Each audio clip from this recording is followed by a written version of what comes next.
வணக்கம்.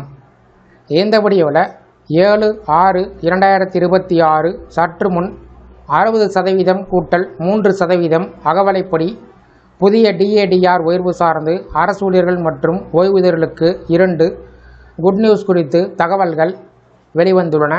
இது சார்ந்த விவரங்களை பார்க்கலாம். இந்த வீடியோவை தொடர்ந்து பார்க்குறதுக்கு முன்னாடி நம்ம சேனலை இதுவரைக்கும் சப்ஸ்கிரைப் பண்ணாதவங்க இந்த வீடியோக்கு கீழே இருக்க ரெட் கலர் சப்ஸ்கிரைப் பட்டன் அழுத்தி சப்ஸ்கிரைப் பண்ணிக்கங்க. மத்திய அரசு ஊழியர்கள் தற்போது எதிர்பார்ப்புடன் காத்திருப்பது அடுத்த அகவலைப்படி உயர்வுக்காக தான். குறிப்பாக 2026 ஜூலை மாதம் முதல் அமலுக்கு வர வேண்டிய DADR உயர்வு எவ்வளவு இருக்கும் என்ற கேள்வி எழுந்துள்ளது. இதற்கு இடையில் 8வது ஊதியக்குழு சார்ந்த விவாதம் தீவிரமாக நடைபெற்று வருகிறது. அரசு ஊழியர்களுக்கு வர இருக்கும் மாதங்கள் மிக முக்கியமானதாக பார்க்கப்படுகின்றன. 2026ஆம் ஆண்டு தொடக்கத்தில் மத்திய அரசு ஊழியர்கள் மற்றும் ஓய்வூதியர்களுக்கான அகவலைப்படி DA மற்றும் அகவலை நிவாரணம் DRல் 2% உயர்வை அறிவித்தது. அந்த வகையில் 2026ஆம் ஆண்டு ஜனவரி மாதம் முதல் இந்த உயர்வு அமலுக்கு வந்தது. இதன் மூலம் மொத்த DADR 58%லிருந்து 60%ஆக உயர்ந்தது. இந்த உயர்வு அரசு ஊழியர்களுடைய சம்பளம் மற்றும் ஓய்வூதியர்களின் ஓய்வூதியத்தில் கணிசமான மாற்றத்தை ஏற்படுத்தியது. இந்த நிலையில் இப்போது அடுத்த கட்ட உயர்வாக ஜூலை 2026க்கான DA உயர்வு குறித்து எதிர்பார்ப்பு உருவாகியுள்ளது. சமீபத்தில் வெளியான பணவீக்க தரவுகள் இதற்கு மிக முக்கிய காரணமாக அமைந்துள்ளது. அரசு வெளியிட்ட தகவலின் அடிப்படையில் ஏப்ரல் 2026 சில்லறை பணவீக்கம் 3.48% உயர்ந்துள்ளது. அதேபோல் உணவு பணவீக்கம் 4.2% அதிகரித்துள்ளது.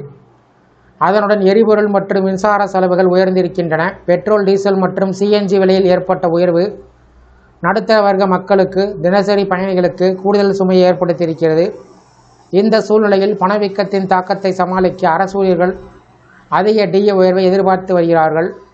அகவலைப்படி என்பது பணவீக்கம் காரணமாக ஏற்படக்கூடிய வாழ்க்கை செலவின் தாக்கத்தை குறைக்க அரசு வழங்கக்கூடிய கூடுதல் தொகையாகும். இது ஊழியர்களின் அடிப்படை சம்பளத்தின் 1% கணக்கிடப்படுகிறது. அதனால் அடிப்படை சம்பளம் அதிகமானவருக்கு அதிக DA கிடைக்கும். தற்போது கிடைத்துள்ள AICPIW தரவின் அடிப்படையில் பார்த்தால் 2026ஆம் ஆண்டு ஜூலை மாதம் முதல் குறைந்தபட்சம் 3% முதல் அதிகபட்சம் 4% வரை DA உயர வாய்ப்பு இருப்பதாக கணக்கீடு செய்யப்பட்டிருக்கிறது. குறிப்பாக மார்ச் 2026இல் AICPI குறியீடு 149.1.8 இருப்பது குறிப்பிடத்தக்கது. இந்த உயர்வு ஏப்ரல், மே மற்றும் ஜூன் மாதத்தில் தொடரும் என்றும் மதிப்பிடப்பட்டிருக்கின்றன. கடந்த 12 மாத சராசரி AICPIW குறியீட்டை வைத்து கணக்கிட்டால் DA உயர்வு 3.61% இருக்கும். தற்போது 60% இருக்கக்கூடிய அகவலைப்படி 2026 ஜூலை முதல் 63 அல்லது 64% உயரலாம். இது நடைமுறைக்கு வந்தால் மத்திய அரசு ஊழியருடைய மாத சம்பளத்தில் கணிசமான உயர்வு ஏற்படும். இந்த DA உயர்வு 7வது ஊதியக்குழுவின் பரிந்துரையின் அடிப்படையில் கணக்கிடப்படுவது குறிப்பிடத்தக்கது. அதே சமயம் 8வது ஊதியக்குழு தொடர்பான அறிவிப்புகள் வர இருப்பதால் அரசு ஊழியர்களுக்கு வரக்கூடிய நாட்கள் பல நல்ல செய்திகள் வரலாம் என்று கூறப்படுகிறது.